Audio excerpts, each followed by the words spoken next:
말씀 보도록 하겠습니다. 오늘 저희들이 함께 살펴볼 말씀은 신약성경 마태복음 14장입니다. 신약성경 마태복음 14장 22절로 33절 말씀, 여러분께서 가져오신 성경을 펴도록 하겠습니다. 신약성경 마태복음 14장 22절로 33절 말씀, 우리 다 찾으신 줄 알고 한 절씩 교독하신 후에 33절 다 같이 합독하시겠습니다. 예수께서 즉시 제자들을 재촉하사 자기가 무리를 보내는 동안에 배를 타고 앞서 건너편으로 가게 하시고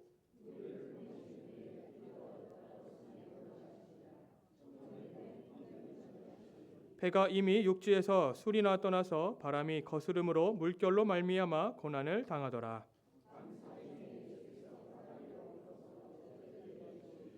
제자들이 그가 바다 위로 걸어오심을 보고 놀라 유령이라 하며 무서워하여 소리 지르거늘 베드로가 대답하여 이르되 주여 만일 주님이시거든 나를 명하사 물 위로 오라 하소서 하니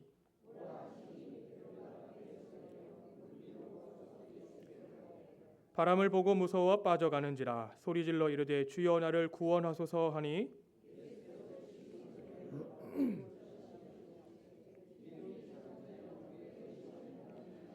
배에 함께 오름에 바람이 그치는지라 배에 있는 사람들이 예수께 절하며 이르되 진실로 하나님의 아들이로소이다 하더라. 아멘. 자리에 앉으시겠습니다. 이제 이재영 전도사님께서 날마다 기적으로 살아가는 인생이라는 제목으로 말씀 전해 주시겠습니다.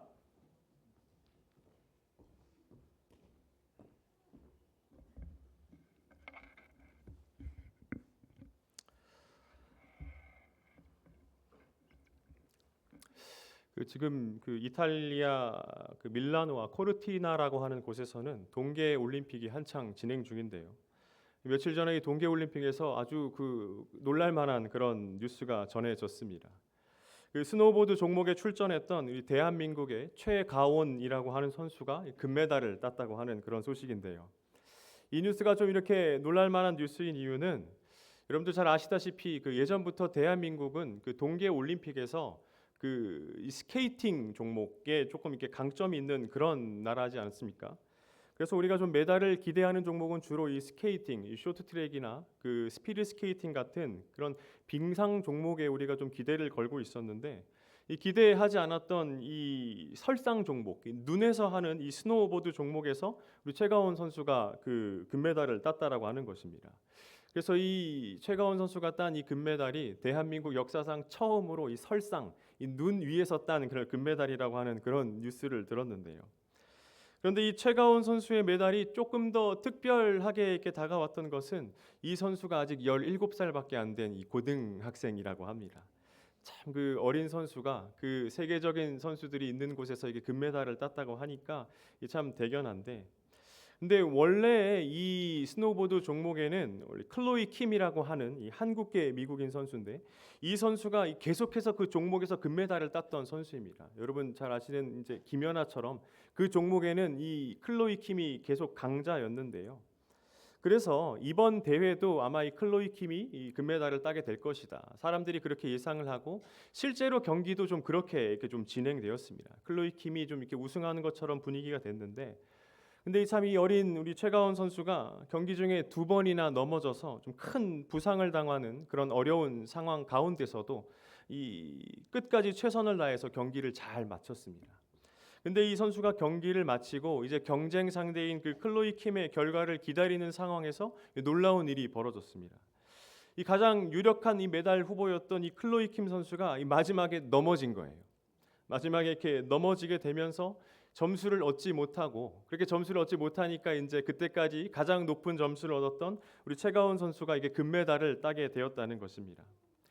그래서 정말 이 가능성이 없던 어려운 상황에서 얻은 메달이기 때문에 많은 언론과 사람들이 이것은 기적의 드라마다, 기적의 금메달이다, 이렇게 이야기를 하고 있습니다. 저는 오늘 이 말씀 시간을 통하여서 여러분과 기적을 주제로 말씀을 나누어 보려고 합니다. 여러분, 기적이라고 하는 것은 무엇입니까? 가능성이 없는 그 일이 실제로 가능하게 되는 것. 상식적으로는 일어날 수 없는 그 일이 실제로 현실이 되는 것을 우리는 기적이라고 이야기를 합니다. 조금 전에 보셨던 우리 그 최가온 선수가 금메달을 딴 것처럼요.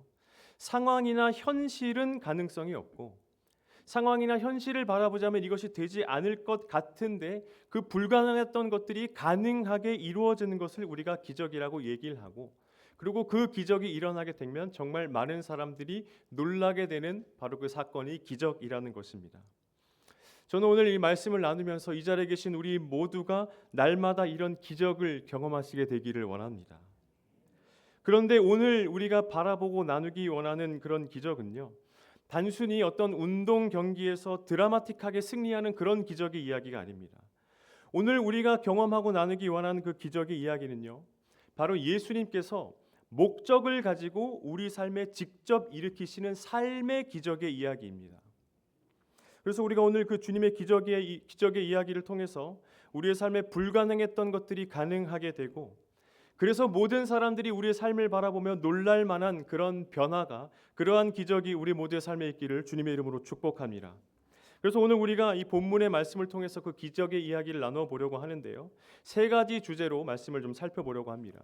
예수님의 찾아오심, 능력을 주심, 그리고 붙들어 주심. 이 세 가지 주제를 가지고 우리가 오늘 말씀을 좀 나눠 보려고 합니다.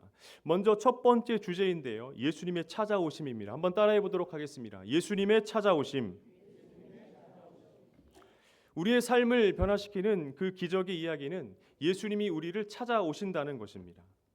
오늘 본문의 말씀은 아마 여러분들이 많이 읽으시고 많이 잘 보셨던 그런 말씀이라 생각이 합니다. 제자들이 배를 타고 이 바다를 건너가던 중에 일어났던 일인데요. 오병이어의 엄청난 그 기적의 사건 이후에 예수님께서 제자들을 재촉하셔서 저 바다 건너편으로 먼저 건너가게 하셨습니다. 그래서 제자들이 그 배를 타고 이 바다를 건너가던 중에 큰 이 풍랑을 만나게 되는 일이 있었는데요.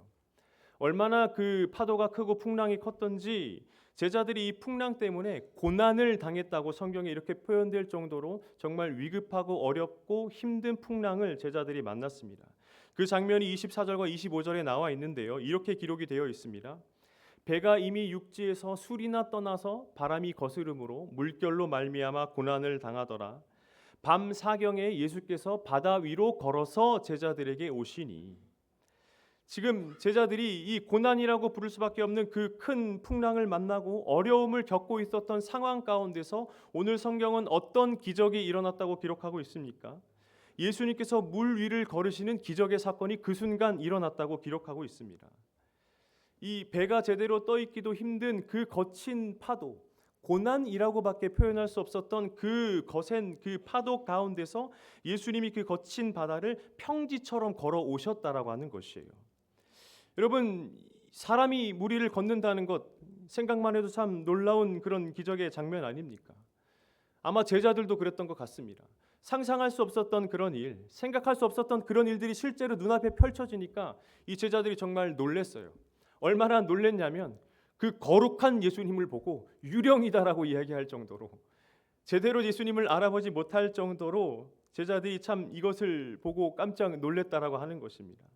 예수님께서 그 깜깜한 바다를 그것도 폭풍을 뚫고 바다를 걸어 오셨다라고 하는 것. 여러분 지금 생각해도 참 그런 놀라운 기적의 사건인데요. 그런데 여러분 이 기적의 이 사건의 이 장면에서 우리가 오늘 이 일어난 사건에 집중하기보다는 그 예수님께서 바다를 걸어오셨던 기적이 어떠한 의미를 가지고 있는지 좀 그 의미에 우리가 좀 집중해 보고 싶습니다. 표면적으로 볼 때는 이 사건은 예수님이 물 위를 걸으셨다. 예수님께서 그 기적으로 물 위를 걸으셨다라고 그 어떤 하나의 장면을 보여주는 이야기지만 내면적으로 보면 이 사건이 가지고 있는 놀라운 의미가 있습니다. 그 의미가 무엇이냐면은 예수님께서 그렇게 물 위를 걸어오시는 그 기적의 사건을 통하여서 고난을 당하고 있는 제자들의 그 고난의 현장으로 직접 찾아오셨다는 것입니다. 여러분 지금 제자들의 이 상황은 어떤 상황입니까? 25절 말씀 아까 봤듯이 밤 사경까지 이들이 고난을 당하고 있었다고 고생을 하고 있었다고 그렇게 기록되어 있는데요. 밤 사경이라는 시간은 해 뜨기 직전, 그러니까 지금으로 해석하면 대략 새벽 3시에서 6시 사이의 그 시간을 말하는데요. 제자들이 그 전날 배를 타고 그렇게 물에 나갔다가 그 다음 날 새벽까지 그 파도로 인하여서 그렇게 고생하고 있었다는 것입니다. 말 그대로 밤새도록 그들이 이 바람과 파도 때문에 고난을 당하고 있었다는 것이에요. 하루 종일, 그것도 밤새 그렇게 고난을 당하고 있었다면 여러분, 이들이 얼마나 피곤하고 지쳤겠습니까?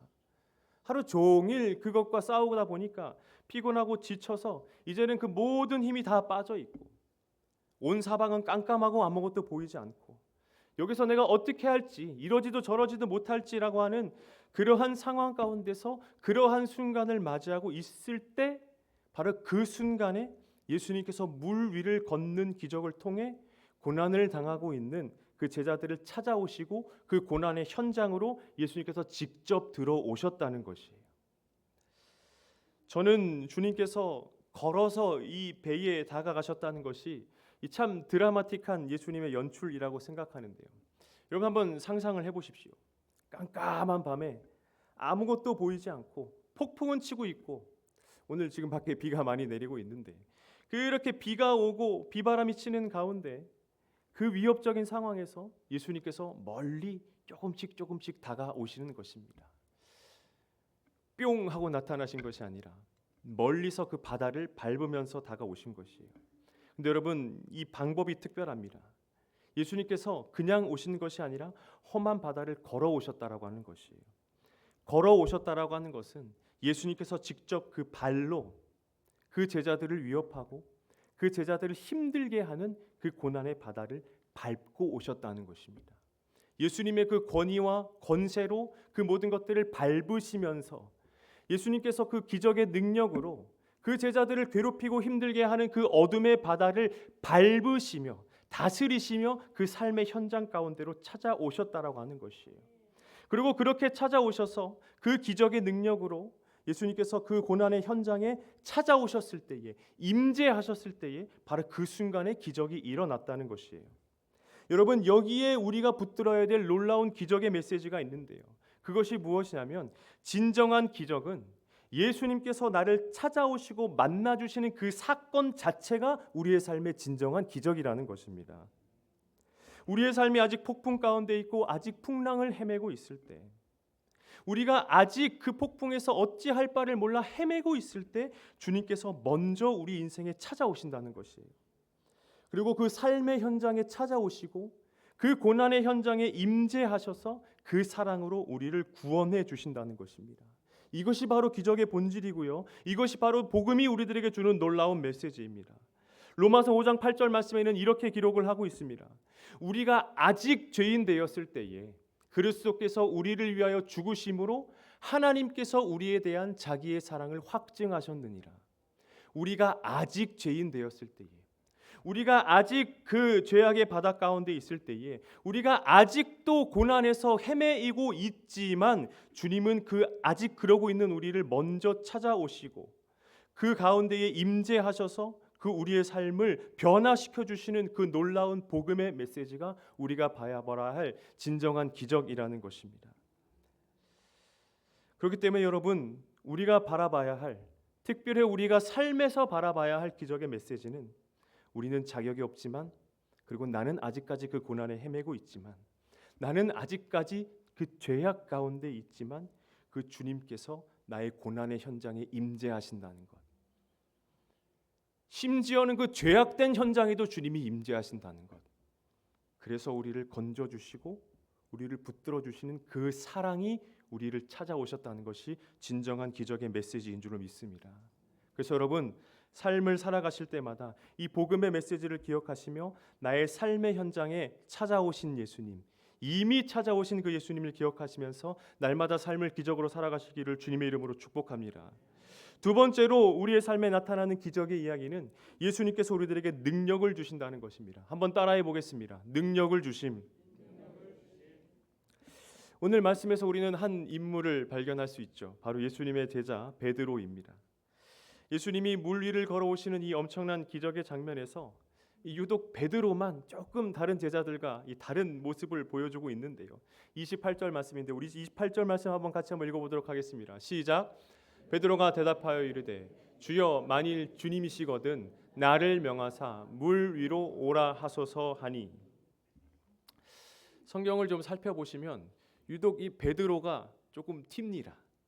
다른 제자들은 좀 가만히 있는데 유독 베드로는 이 좀 열정이 좀 있다 보니까 좀 적극적이다 보니까 늘 좀 이렇게 좀 튀는 장면이 많이 있는데 이 29절의 장면도 좀 그러한 장면 같습니다. 좀 가만히 있으면 되는데 주님 나도 좀 그렇게 하고 싶습니다. 막 이 적극적인 열정을 주체 못하는 거예요. 그래서 참 감사한 것은 예수님께서 참 그렇게 좀 적극적인 이 베드로 이 주체 못하는 열정을 거절하지 않으시고 정말 바다를 걸을 수 있도록 허락하셨다는 것이에요. 29절 말씀인데요. 오라 하시니 베드로가 배에서 내려 물 위를 걸어서 예수께로 가되 주님 나도 좀 이러고 싶습니다라고 하니까 예수님께서 오라 그렇게 허락하셨다는 것이에요.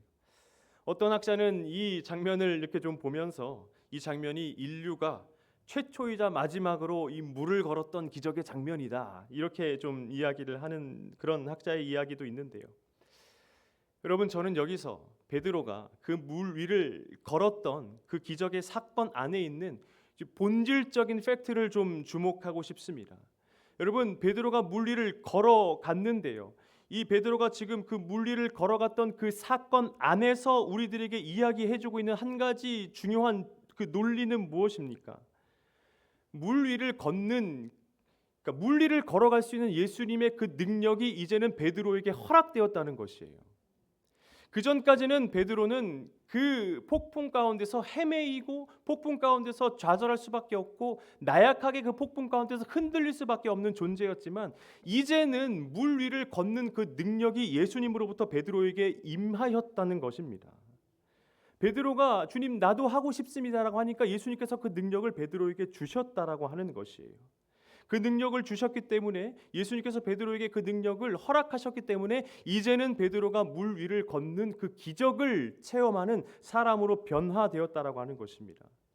여러분 이 사건은 이 얘기는 한 가지 우리에게 명확한 사실을 전달해 주고 있는데요. 그것이 무엇이냐면 주님은 능력을 구하는 자에게 능력을 주신다는 것입니다. 그리고 동시에 이것이 우리들에게 말하고 있는 것은 무엇이냐면 베드로가 능력을 구했을 때 예수님께서 능력을 주셨다면 우리도 예수님께 능력을 구하면 예수님이 우리들에게 능력을 주신다는 사실입니다. 우리도 능력을 구할 때 그 바다 위를 걷는 기적의 능력을 우리들에게 주신다는 것이에요. 이사야 40장 29절 말씀에 이렇게 증거하고 있습니다. 피곤한 자에게는 능력을 주시며 무능한 자에게는 힘을 더하시나니. 우리 주님은 피곤한 자에게 능력 주시고요. 무능한 자에게 힘을 더해 주신대요. 제가 설교 준비하면서 이 말이 얼마나 저에게 위로가 됐는지 모릅니다. 무능한 자에게 힘을 더하시나니. 우리 주님께서는 하나님께서는 피곤한 사람 그냥 외면하지 않으시고요. 능력 없는 사람 외면하지 않으시고 능력 주시고 힘 주신다는 것이에요. 누가복음 9장 1절 말씀에 또 이렇게 기록하고 있습니다. 예수께서 12제자를 불러 모으사 귀신을 제어하며 병을 고치는 능력과 권위를 주시고 예수님의 능력은 그냥 그 예수님 안에만 머물러 있는 것이 아니라 예수의 이름으로 나아가는 사람, 예수의 이름으로 이 세상 가운데 사는 그 사람들 가운데에 허락되고요. 그리고 그 사람들에게 함께 하신다는 것입니다. 그리고 이 능력으로 인하여서요. 귀신을 이기고 병을 이기는 그 놀라운 기적의 능력이 되어서 우리의 삶에 함께 하신다는 것입니다. 그렇기 때문에 여러분 우리가 바라볼 수 있는 이 삶의 기적은 무엇입니까? 예수님의 능력이 내 안에 머물고 있다는 바로 그 사실이 우리가 바라봐야 할 기적임을 믿으시기 바랍니다. 그런데 여러분 여기서 한 가지 우리가 기억해야 될 것이 있습니다. 그것이 무엇이냐면은 이 예수님의 능력이 이 기적의 능력이 우리의 삶에서 발동되는 발동 조건이 있다는 것이에요. 예수님의 그 능력이 우리의 삶에서 기적의 능력으로 나타나려고 한다면 나타나기 위한 조건이 있다는 것입니다.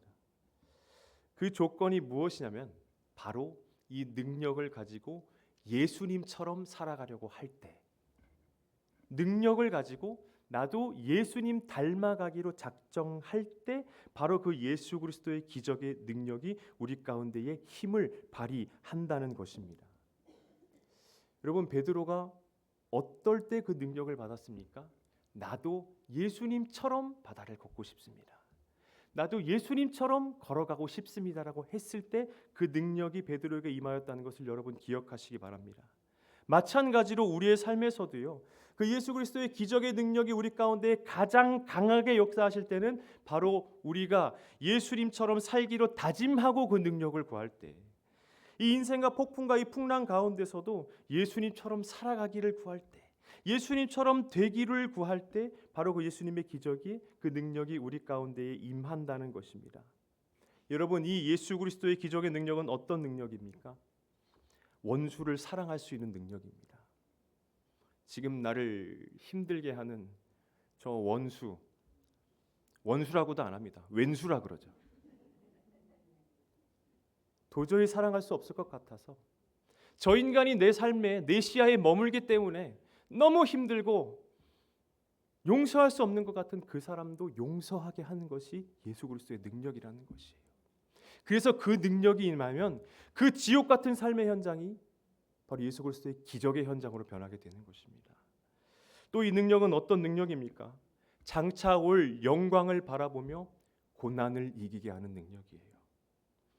아무리 내가 지금 겪고 있는 이 고난의 시간, 이 연단의 시간이 힘들다 할지라도요, 예수님께서 십자가에서 그 모든 고난을 다 이기시고 마지막에 그 부활의 영광을 얻으셨던 것처럼, 그 예수님의 능력이 나의 삶 가운데 함께하면 우리도 고난을 견디고 이겨낼 수 있다는 것이에요.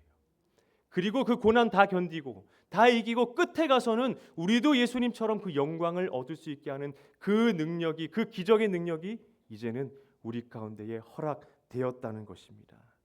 그렇기 때문에 여러분, 그 능력을 가진 우리는, 이제 그 능력으로 살아가는 우리는 어떻게 이제 담대하게 고백할 수가 있습니까? 빌립보서 4장 13절 말씀입니다. 같이 한번 읽어볼까요? 시작. 내게 능력 주시는 자 안에서 내가 모든 것을 할 수 있느니라. 할렐루야. 내게 능력 주시는 자 안에서 내가 모든 것을 할 수 있느니라. 여러분, 예수님을 닮아가는 그 삶을 살아갈 때, 우리의 그 인생의 여정 가운데서 우리 주님의 그 기적의 능력이 우리의 삶에 날마다 이미 임하고 계신 줄을 믿습니다. 그리고 그 능력 주셨기 때문에 우리가 날마다 우리의 삶을 기적으로 살아갈 수 있는 그 복된 은혜를 누리시기를 주님의 이름으로 축복합니다. 마지막으로 우리가 바라봐야 할 기적의 이야기는 예수님께서 우리를 붙들어 주신다는 것입니다. 한번 따라해 볼까요? 붙들어 주심. 이제 그렇게 베드로가 그 능력을 가지고 바다를 걷지 않았습니까? 근데 바다를 잘 걸어가고 있다가 어떤 일이 벌어지게 됐죠. 이 물에 빠지게 되는 그런 일이 벌어지게 되었습니다. 29절과 30절 말씀에 그 장면이 나와 있는데요. 오라 하시니 베드로가 배에서 내려 물 위로 걸어서 예수께로 가되 바람을 보고 무서워 빠져가는지라 소리질러 이르되 주여 나를 구원하소서 하니, 베드로가 예수님께서 주신 그 기적의 능력을 가지고 정말 바다를 당당히 걸어가게 되었습니다. 근데 잘 걸어가고 있다가 어떤 일이 벌어지냐면, 자신을 둘러싼 이 파도와 이 바람을 보게 되니까 두려움이 찾아오게 됐어요. 두려움이 찾아오게 되니까 그 순간에 이 걷던 바다에서 이 바다로 빠져나가게 되는, 이 무너지는 그런 순간이 좀 찾아오게 되었다는 것입니다. 여러분, 저는 지금 이 베드로가 잘 걸어가다가 그렇게 무너지는 이 장면이 어떻게 보면 우리의 인생을 잘 한마디로 잘 요약해 주는 그런 장면이라고 좀 말씀드리고 싶은데요. 간혹 영화를 보다 보면 이 해피 엔딩으로 끝나는 영화들이 있지 않습니까? 특별히 이 남녀 주인공이 좀 서로를 바라보며 좀 사랑을 확인하고 사랑하는 그런 모습으로, 너무나 그 사랑스러운 모습으로 영화가 끝나고 엔딩이 되고 엔딩 크레딧이 올라가는 그런 장면을 보면 저는 가끔 이런 좀 삐딱한 생각이 듭니다. 지금 저렇게 좋고 사랑스러워 보여도 살아보면 조금 다를걸? 지금은 저렇게 눈에서 모든 게 떨어지고 다 허용해 줄 수 있을 것 같지만 조금만 있으면 서로 싸우고 그럴 텐데 조금만 한번 살아봐라. 몇몇 분들이 격하게 고개를 끄덕이시는 분들이 계신데, 그렇다고 저희 가정이 그렇다는 것은 아닙니다. 말씀드리고 싶은 것은 우리의 인생이 가장 좋은 시점, 가장 잘 나가고 가장 잘 풀리고 가장 행복한 그 순간에 영화처럼 엔딩이 되고 엔딩 크레딧이 올라가면 해피 엔딩으로 맞춰지게 되면 참 좋겠지만 우리의 인생은 그 다음이 있다는 것이에요. 베드로의 이야기가 그렇지 않습니까? 그 주님 주신 능력, 허락해 주신 능력으로 걸었어요. 기적을 경험했습니다. 기적으로 그 바다 위의 물 위를 걸어가고 있는 그 장면에서 엔딩 됐으면 얼마나 좋겠습니까? 와, 기적으로 바다를 걸었던 위대한 베드로의 이야기. 저 베드로가 믿음으로 그 기적을 행했구나, 믿음으로 그 기적을 걸어갔구나라고 하는 그 놀라운 이야기로 거기서 마무리가 됐을 텐데 거기서 끝나지 않는다는 것이에요. 그 좋았던 순간, 모든 것을 성취하고 이뤘던 그 순간 다음에 찾아오는 폭풍과 바람이 있다는 것입니다. 제가 여기 있는 어른들 앞에서 감히 인생을 논하기는 어렵지만 여러분, 인생이라는 것은 늘 그 다음 스테이지가 우리를 기다리고 있는 것입니다. 여기서 끝나는 것이 아니라 늘 그 다음이 우리를 기다리고 있는 것이에요. 그런데 그 다가오는 그 다음이 내가 겪기 힘든, 내가 감당하기 어려운 그런 거친 파도와 바람이 나를 찾아오는 그러한 스테이지가 될 수가 있다는 것이에요. 잘 나가던 내 인생을 점점 바닥으로 빠져가게 하는 그런 폭풍이 찾아올 수가 있고, 너무나 행복하고 너무나 괜찮았던 그러한 행복이 한순간에 사라지게 하는 절망의 바람이 그 다음 스테이지에 나를 향해 불어올 때가 있다는 것입니다. 그래서 물 위를 걷는 그 기적의 삶을 살다가도 빠지고 넘어질 수 있다는 것이 바로 우리의 인생이라는 것이죠. 어떻게 보면 우리의 신앙생활도 마찬가지이지 않을까 싶습니다. 예수님께서 주신 그 능력으로 참 놀라운 일, 정말 믿음이 충만한 그런 시간을 보내다가도 이 믿음으로, 내가 가진 능력으로 감당할 수 없는, 믿음으로도 버텨낼 수 없는 이 거대한 도전과 고난이 나를 찾아온다면 우리도 베드로처럼 주저앉을 수밖에 없다는 것이에요. 내가 이만큼 신앙생활하고 내가 이만큼 예수님을 믿는다라고 생각했던 그 믿음으로도 주님을 바라볼 수 없게 만드는 그 거친 파도와 바람이 우리 가운데 불어오게 된다면 우리는 넘어질 수밖에 없다는 것입니다. 그런데 오늘 성경 말씀은 그렇게 그 능력이 꺾이고 그 믿음이 꺾여서 빠져가는, 실패하는 그 순간에 어떤 일이 일어났다고 기록하고 있습니까? 물에 빠져가는 그 베드로, 주저앉아가고 있는 그 인생을 예수님께서 붙들어 주시는 사건이 일어났다는 것이에요. 31절과 32절 말씀인데요, 우리 한번 같이 읽어보도록 하겠습니다. 시작. 예수께서 즉시 손을 내밀어 그를 붙잡으시며 이르시되 믿음이 작은 자여 왜 의심하였느냐 하시고 배에 함께 오름에 바람이 그치는지라. 실패의 순간에요, 좌절의 순간에요, 빠져가는 순간에 예수님께서 즉시 손을 내밀어 붙들어 주셨다는 것이에요. 여러분, 저는 저 즉시라는 단어가 참 은혜가 됩니다. 무너져가고 있는데, 빠져가고 있는데, 실패하고 있는데 그때 예수님께서 즉시 손을 내밀어 붙들어 주시고, 붙들어 주신 것에서 끝나지 아니하고 어떻게 하셨다고요? 배에 함께 오름에 바람이 그친지라. 붙들어 주신 예수님께서요, 이제는 인생의 배에 함께 오름에, 나의 그 고난의 항해에 예수님께서 함께 오르셔서요, 바람이 그치는지라, 그치게 하신다는 것이에요. 여러분, 여기에 우리가 진정으로 바라봐야 할 기적의 메시지가 있습니다. 주님께서 주신 그 놀라운 능력으로 큰 일을 행하는 것도 기적입니다. 그 능력으로 바다를 걸어가는 것도 기적이고요, 뭔가 주님께서 나에게 주신 능력으로 엄청난 일을 행하는 것도 기적입니다. 물고기로, 보리떡으로 5,000명을 먹이는 것도 기적이고요, 하나님께서 나에게 주신 능력으로 정말 할 수 없을 것 같은 어떤 그런 봉사의 일, 많은 일을 하는 것도 정말 큰 기적입니다. 하지만 오늘 이 시간 우리가 삶에서 정말로 바라보고 붙들어야 하는 기적은 바로 그 모든 기적의 주관자 되시는 예수님께서, 그 모든 기적의 원인이 되시는 그 주님께서 어떠한 순간에도 우리의 손을 놓지 않고 붙들어 주신다는 사실이 바로 우리 가운데 허락된 진정한 기적의 메시지입니다. 아무리 실패하고 아무리 깊은 수렁 가운데 빠져간다 할지라도 즉시 손을 내밀어 나를 붙들어 주시고, 그리고 그 붙드신 손은 절대로 놓지 않으신다는 것이, 놓지 않으시고 다시 능력 주셔서 일어나게 하시고 다시 바다 걸어가게 하시고, 그러다가 또 바람으로 인하여서 무너지게 되면 또 붙들어 주시고 또 일어나게 하여 주시고 또 능력 주시는 그 예수 그리스도의 무한한 사랑이 바로 우리의 삶에 일어나는 진정한 기적인 것입니다. 그래서 여러분, 저는 여러분들에게 당당하게 권면드릴 수 있습니다.